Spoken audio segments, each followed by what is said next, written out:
मैं बता रहा था कि अब ये क्यों गया वहाँ पर। हत्या हुई है, इसमें कोई शक नहीं। पुलिस का जो पहला 6 तारीख को ओरल रिपोर्ट, जो प्रोविजनल रिपोर्ट मिली थी, उसके अनुसार यह हत्या सिद्ध हो गई थी और गले पे इंजरी के कारण हुई, इसको फांसी के कारण नहीं है। मौत दोनों में होती है, एक फांसी यदि लेती थी। और अब जो उसके बैग में लेटर रखा हुआ था कि मैं आत्महत्या कर रही, अब कोई ऐसा नहीं होता कि कोई बोले कि मुझे यहाँ मारना, मैं मर जाऊंगी, फिर मेरे को लटका देना। इतना बड़ा नाटक कोई मरने वाला नहीं करता। यानी जिसने भी किया उसकी हत्या की। अब उसके जो बैग में लेटर लिखा हुआ था, मिला कि मैं सुसाइड कर रही हूँ, अब वो लेटर निश्चित रूप से उस लेटर पे भी शंका आ जाती है। अब वो लेटर किसने लिखा, किसने लिखाया, किसने किया, अब ये पुलिस की खोज का, पुलिस के लिए मुश्किलें बहुत बढ़ गई है। क्योंकि जो पोस्टमार्टम की रिपोर्ट में मौत का समय आया है, उन्होंने लिखा कि 8 बजे से पहले इसकी मौत हो गई थी। इसमें मेरे पास जो रिपोर्ट है उसमें सारा अभी लिखा हुआ है, इंजरी कितनी है, कहाँ है, हर चीज़ का बताया। और बाकी चीज़ के लिए उन्होंने बाकी बहुत सारी चीज़ें, उसके इंटरनल चीज़ों के लिए उन्होंने विसरा लेकर केमिकल एनालिसिस के लिए भेजा है। वो थोड़ी दिन बाद में उसकी रिपोर्ट आएगी।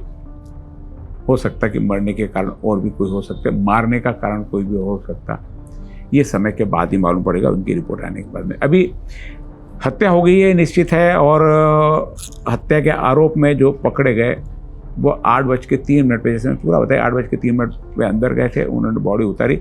और जो उतारते टाइम जो गिर गई थी, तो जो गिरने का जितनी चोट आनी चाहिए, जो इसमें चोट है, उसका कोई बहुत संबंध नहीं आता। बहुत नॉमिनल सी चोट ऊपर से नीचे समय गिरती है, जो लड़के ने बताया कि उसके कारण आएंगे। लेकिन चोट उसके पीछे, गर्दन पे पीछे से वार किया गया और एक ही वार में, हमारी भाषा में गया तो काम तमाम हो गया। कहीं पर भी वो, जैसे मैंने बताया कि स्ट्रगल करती, ये करती, पूरा सामान बिखरा होना, ऐसा कुछ नहीं है।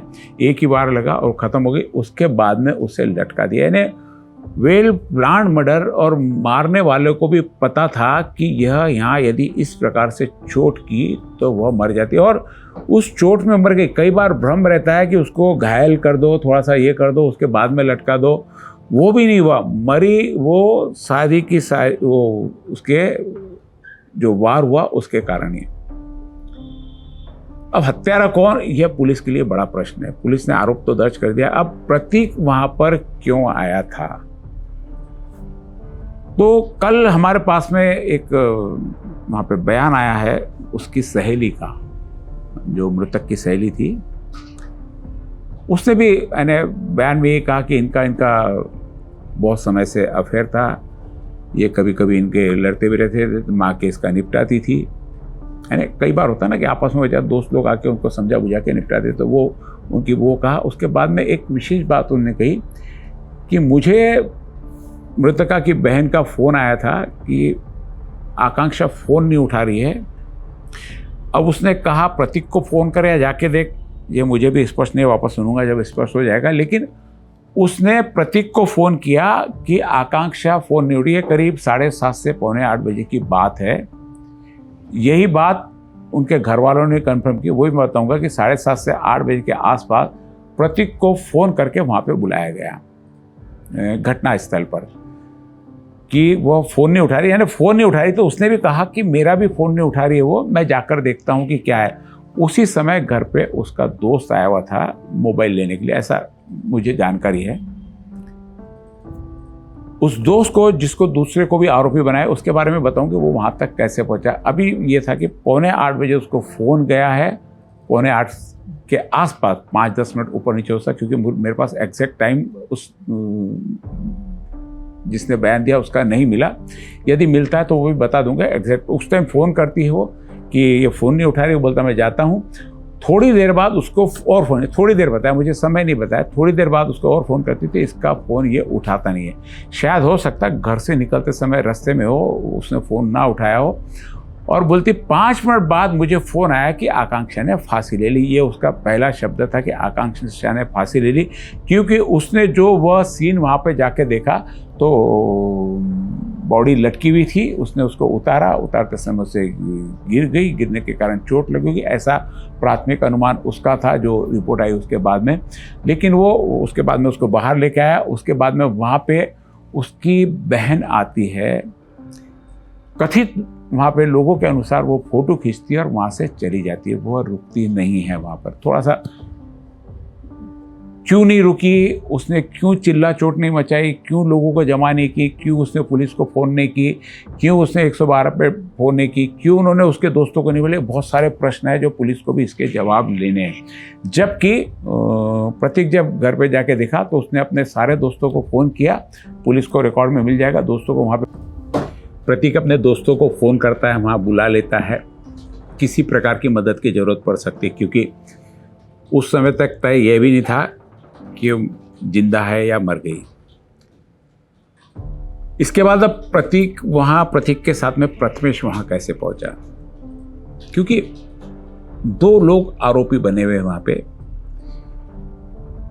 प्रतीक ने बॉडी ऊपर से उतारी, लोगों के अनुसार उसकी पहली ये गलती हो गई, जो भी वहां पे थे उसने पहले पुलिस को सूचना देनी चाहिए थी। उसके घर वालों को ये कहना है पुलिस को सूचना देनी चाहिए थी, लेकिन इमोशनल में कभी कभी जिसके प्रति अटैचमेंट रहता कि शायद उसमें जान बाकी हो, यह सोचकर व्यक्ति कार्य कर लेता है और कई बार वही कार्य, जैसा अभी उसके लेने के देने पड़ गए मेरी भाषा में, वो उतारने के चक्कर में, तो ऐसा हो जाता है बहुत बार। यदि वो पुलिस को सूचना देता, पुलिस आकर वहाँ यदि बॉडी उतारती तो शायद जगह पे ही पंचनामा होता, हत्या तो बाद में भी सिद्ध होती थी, लेकिन हो सकता इसको कुछ राहत वहाँ मिल जाती, लेकिन ऐसा नहीं हो। अब प्रतीक के साथ में प्रथमेश वहाँ कैसे पहुँचा? प्रथमेश के बारे में जब हमने जानकारी ली तो 6:30 बजे तक जिनके यहाँ वो काम करता, उनके यहाँ के दिन भर CCTV फुटेज में वो दिख रहा है कि उसके था, तो यानी उससे पहले वो वहाँ पर आया होगा और ये किया होगा, उसका साथ दिया होगा, ऐसा कुछ लगता नहीं है। 6:30 बजे के बाद में वो घर पे जाता है। घर वहाँ से उसका जाने को कम से कम 10 से 15 मिनट लगते हैं। घर पहुँचता है, घर साईनगर आकोली रोड पे है, मैं प्रथमेश की बात कर रहा हूँ।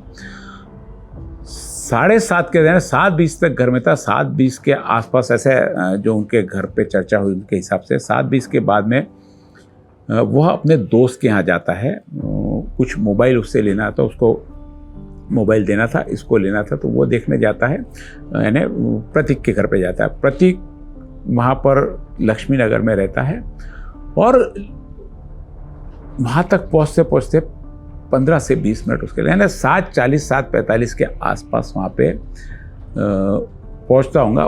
वहाँ उसके पास में फोन, देखिए सब जगह की स्टोरी आपस में मैच हो रही है। उस लड़की ने जो बयान दिया कि मैंने प्रतीक को फ़ोन किया, प्रतीक ने भी यानी प्रतीक ने तो नहीं कहा कि जो उसके घर पे जिनसे हमने चर्चा, उन्होंने कहा कि प्रतीक को फ़ोन आया, वो तो प्रतीक ने प्रथमेश कहा चल जाकर देख के आते हैं हम क्या मामला है।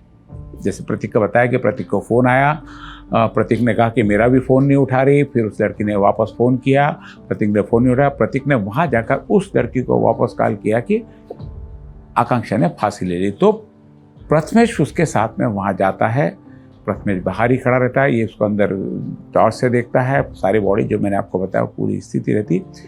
तो जो प्रथमेश भी है दूसरा आरोपी, वह भी उसकी लोकेशन, उसका ये सारा पुलिस के पास में सारा रिकॉर्ड, पुलिस को मालूम है कि ये इतने बजे से इतने बजे तक कहाँ था। लेकिन बहुत ज़्यादा दबाव, क्योंकि हमने देखा 8-9 तारीख को आंदोलन है, उसमें दूसरे को भी गिरफ्तार करने की जोर से मांग उठी थी, तो उस दबाव के चलते प्रथमेश को भी गिरफ्तार कर लिया गया है। अब जानकारी हत्या की मिल गई है,